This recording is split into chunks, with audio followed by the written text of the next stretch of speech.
목적으로 네. 영등포구 신길동에 네. 빌라를 사놓은 게 있거든요. 네, 어딜까요, 그거- 위치가? 신길동? 예, 신길동 186에 126. 186-126번지. 네. 네. 앞으로의 그거에 대한 전망이 궁금하신 거세요? 향후 전망. 예. 알겠습니다. 인사 나눠볼게요. 네, 안녕하세요.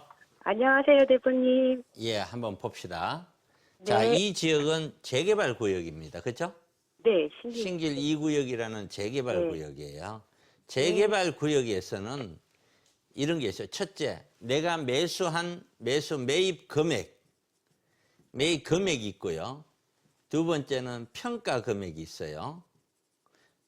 네. 세 번째는 권리 금액이 있고요.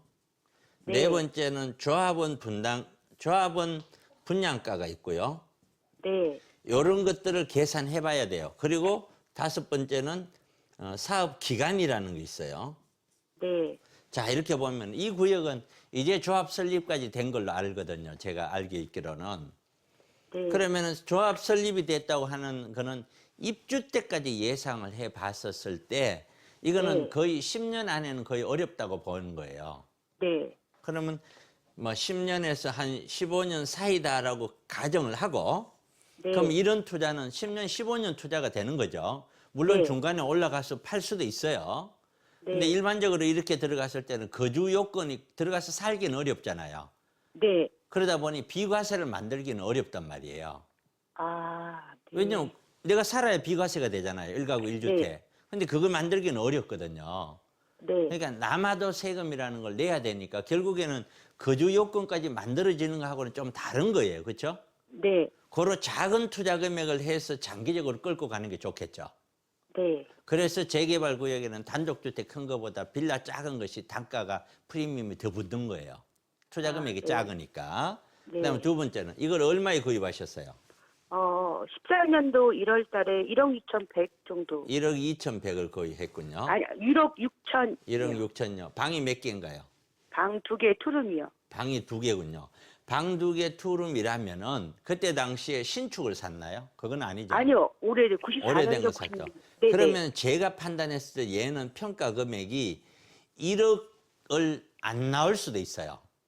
아, 네. 그거는 봐야 돼요. 제가 자신 있게 얘기하는 건 아니에요. 네. 절대로 얘는 2억씩 이렇게 평가 금액이 나올 확률이 거의 없어요. 아, 제 네. 예상이 맞다면은 1억이 안 나올 확률이 높아요. 예, 평가 네. 금액은. 그러면은 그때 샀을 때도 재개발 구역으로 잡혀 있었겠죠.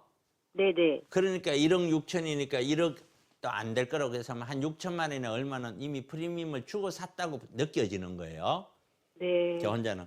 그러면 예를 들어서 이거를 지금 판다 하면은 예상 평가 금액이 1억이라 하더라도 다른 데를 보면은 이렇게 된 데는 프리미엄이 3억에서 4억대는 막 붙어 있어요. 예, 예, 예. 그러면 4억에서 5억대 거래가 돼야 된다는 거거든요. 이 아, 물건이 네. 하자만 없다면은. 네. 그럼 4억, 5억을 거래되는 사람은 이걸 샀어. 25평 간다고 치고 네. 조합원에게 분담하는 조합원 분양가가 있을 거 아니에요. 네네. 제가 예상컨대 조합원 분양가 아무리 안 돼도 5억은 더 갈 거예요. 아, 네. 예. 그럼 5억이라고 가정을 하더라도 평가가 1억을 받아버리고 권리 금액은 뭐 좀 어려운 얘기니까 빼놔 놓고요. 네. 5억에 그다음에 추가 분담금이 4억이 돼 버리는 거예요. 아, 네. 그러면 여기 사는 사람 입장에는 4, 5억을 주고 추가 분담금 4억이고 묶여서 10년 이상 있다가 20평대 아파트 받으면 돈이 남을까요? 그 별로 안 나올 것 같아요. 그렇죠. 그런데 아, 사람들이 그런 걸 따질 줄 알아요, 몰라요? 잘 안 따지죠. 모르고. 그냥 네네. 묻지 말아 사죠. 네. 그래서 답답한 거죠. 그런데 네. 초창기에 사는 사람은 이유에 어찌됐든 남아요. 아. 그래서 네. 결정을 해야 돼요. 하나는 네. 지금 프리미엄 많이 붙었을 거니까 손님이 있다면 팔고 나올 것이냐. 네네. 그게 아니라면은 장기적으로 입주 때까지 끌고 가는 거예요. 입주 때까지 입주 때. 끌고 가서 거기에서 2년 동안 거주까지 하고 아예 세금까지 없애는. 그러나 그때 간다고 해서 지금 4, 5억 남았는데 그때 가면 7, 8억 남을 거라는 생각은 일단은 좀 접어야 돼요. 아. 7, 8억이 남으면은 20평대 아파트가 여기가 얼마가 가야 되냐면 14억, 15억 가면 7, 8억 남아요. 네. 14억, 15억 간다고 보지는 않으시겠죠, 적어도. 예, 지금 20평대 주변에 한 아파트가. 8억 정도밖에 안 그러니까요. 하더라고요.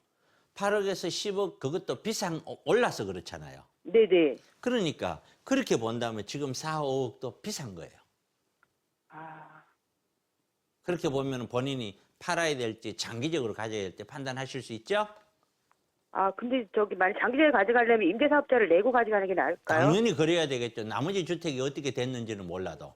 나머지 주택 하나 더 있긴 하거든요. 그럼 그 주택을 어떻게 활용할 것이냐에 따라서 임대주택 낼 거냐 안 낼 거냐는 결정해야죠. 중간에 매도를 할 거냐 안 할 거냐 여러 가지를 결정해야지 그 말 한마디로 하세요 이렇게 얘기하기는 어렵죠. 만약에 네. 저기 할 경우 임대사업자 내고 가져가는 게 낫다고요? 네. 그렇게 한번 판단해 보세요. 네, 네, 감사합니다. 네. 네.